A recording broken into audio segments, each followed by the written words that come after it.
Hello guys, welcome back sa ating channel. Bulkan Taal update mga kababayan. Papakita natin. Ito po yung pinakabunganga ng Bulkan Taal.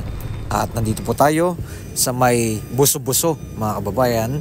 Dito po tayo mag-i-start ng ating mula hanggang baba. Ipapakita natin pinaka-ground shot.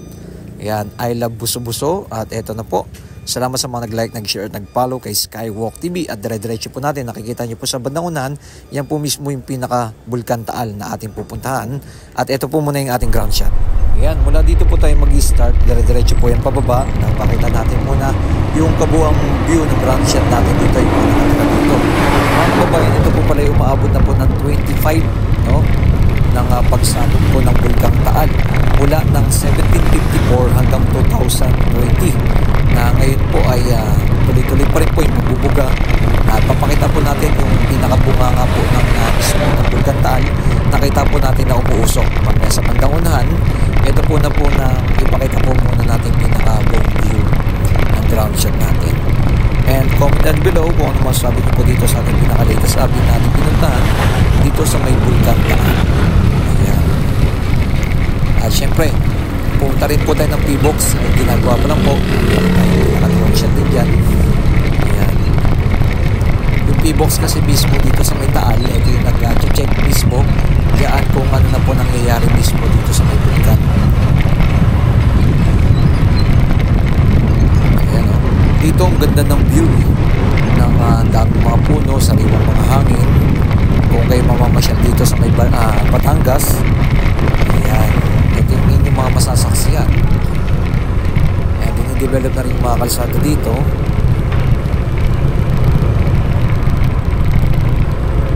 Ito po palang Bulkan Taal, isa sa mga pangalawang aktibong bulkan mga kababayan dito sa Pilipinas. Kung sa bulkan pa yun, ayan, Bulkan Taal. Na ating itinapakita sa inyo. Ayan. Ang ating pinaka-ground shot. Dito tayo mismo. Ayan, dito po tayo mismo duman sa Barangay Laurel, Batangas. Ang ating ipinapakita sa inyo ng ating pinaka-drone shot. Pinakita lang po muna natin yung kabuang view dito bago tayo magpalipad. Doon sa may pinakamalapit na po tayo nagpalipad. Kasi sa bandang una, nagpalipad tayo no, sa may papuntang Talisay. Napakalayo po pala yun. Yan, nandiyan po sa may Talisay yung pinaka-P-Box po nila.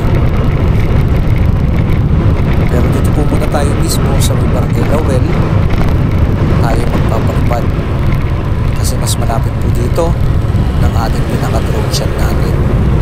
Dito sa kanilang lugar ay makikita po ninyo ang dami mga puno at ang ganda ng tanawin dito at talagang makaka-relax pagka ikaw pupunta dito sa Batangas.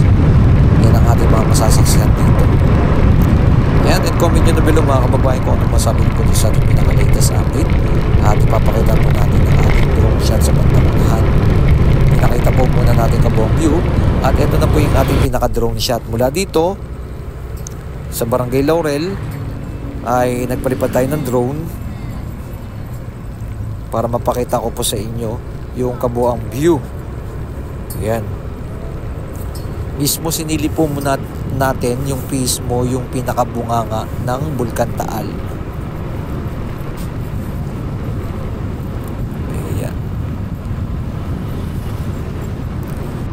Ayan. Ayon dito sa Wikipedia, ang Bulkan Taal ay mayroong taas ng 984 ng mga talampakan o 300 ng mga metro na naglalaman ng isang maliit na bunganga o crater na pinangalanan Lawang Dilaw. Yan, sumasabog ang bulkan ng 25 na mga ulit nagmula noong 1754 hanggang Enero ng 2020 na. At mga nakarang araw no, tuloy-tuloy po itong pagsabog ng usok no ng sulfur dioxide itong Bulkan Taal. Dahil kasi po active po ito, makikita po natin mamaya sa ating ilalapit natin ng ating drone. Mismo yung bunganga ng bulkan ay umuusok na mismo. Ayan, nakakausap natin yung mayroon tayong nakausap dito ng mga nakarang araw nga po, sumabog nga po itong Bulkan Taal ng sulfur dioxide. Ayan o. na delikado po sa mga bata at lalong-lalo na sa may mga sakit. Pag naamoy po nila itong usok na ito, ayan, medyo malapit-lapit na po tayo. Pinakita po natin kabuang view. Dahil ito nga po ay active pa. Ayan, medyo malawak-lawak po ito, pero wala naman po nakatira po dito sa area na to. Ayan o, nakita nyo po yung bandang ano, may mga malilit na parang bunganga na rin. Pero dito tayo sa pinaka main. Ayan o, sa bandang unahan. Grabe no. Kinakabahan tayo magpalipad dito kasi active nga po ito. Yung drone po natin, yung DJI Mini 4 natin. Ayan o. Ayan, banda dito meron din o, na malilit na mga bunganga. Ayan. Sa bandang unahan, makikita nyo yung pinakamalaki. Yan mismo yung umuusok. Papakita natin ang ating drone natin. Ayan.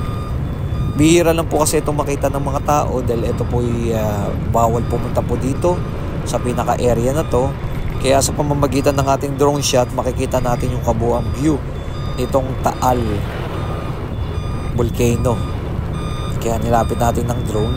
Umaabot po ito mula sa unahan ay umabot tayo na yun ang 2,500 meters ang layo, no? Going to 3,000 meters. Kaya talagang sobrang layo nito. Kaya drone lang po talaga ang makakapagpakita ng active na tong bulkan. Makikita nyo yan sa bandang unahan ng ating ng kuha pa.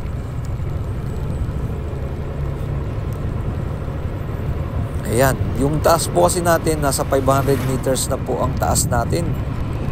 Kaya talagang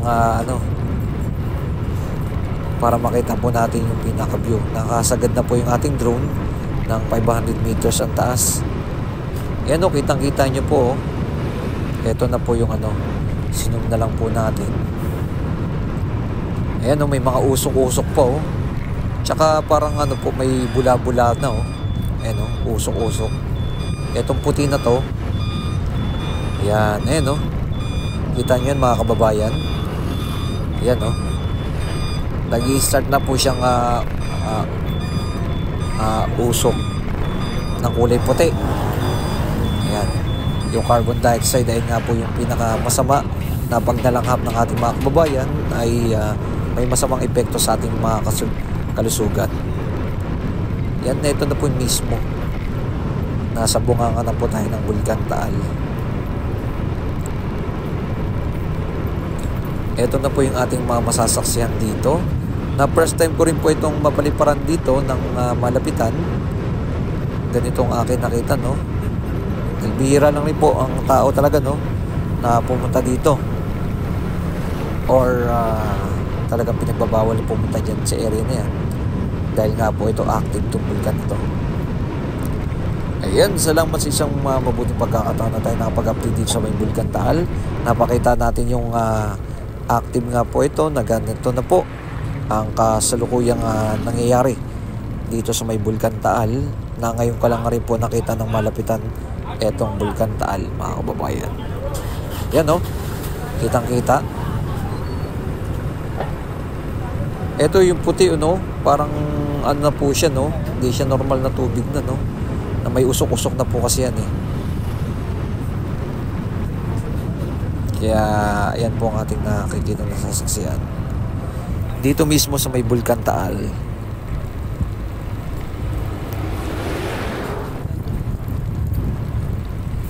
Yan, ito po yung ating napaliparan na mismo dito.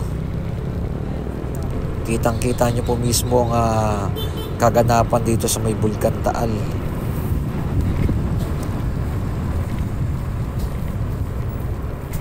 Ganyan na po mismo yan. Yan, natas natin ang ating drone para makita nyo pong kabuang view. Yan, nakita nyo po ito dito sa bandang una, may mga lawa-lawa na rin po yan, no? Yan, no?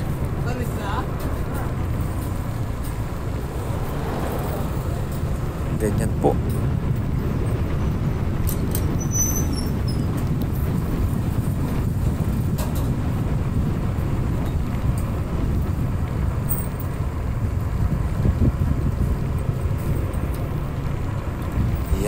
Ikot na natin drone.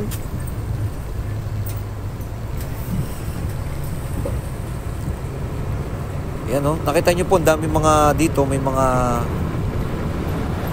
palaisdaan na rin po sila dyan.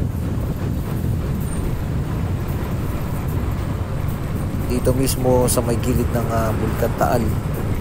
Yan naman po yung mga hanap buhay nila dito.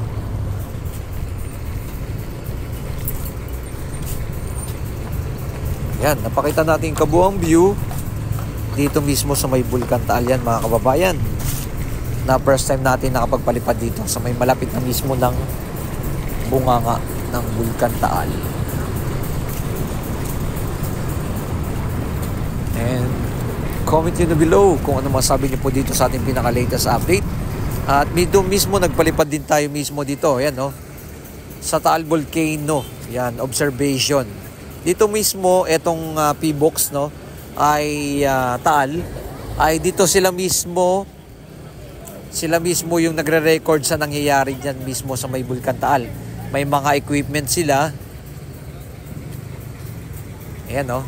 Pinaliparin na rin po natin ng ating drone para makita nyo po dito na may nagbabantay mismo dito sa may Bulkan Taal. Ginagawa po ito, di pa po natin mapakita yung loob, pero sa mga hinaharap, pakita po natin yung loob ng P-box, mga kababayan. Na meron silang mga record mula nag-start na sumabog ang Bulkan Taal at mga bato, at nandyan po yan, mga kababayan. Dito. Nandito yan po sa may Barangay Talisay naman. Medyo malayo-layo ito sa may pinuntahan natin sa may Buso-Buso. Yan ang ating pinaka-latest update.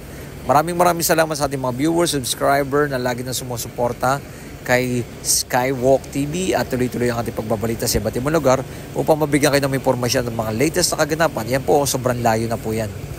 Dito sa may Barangay Talisay, Batangas.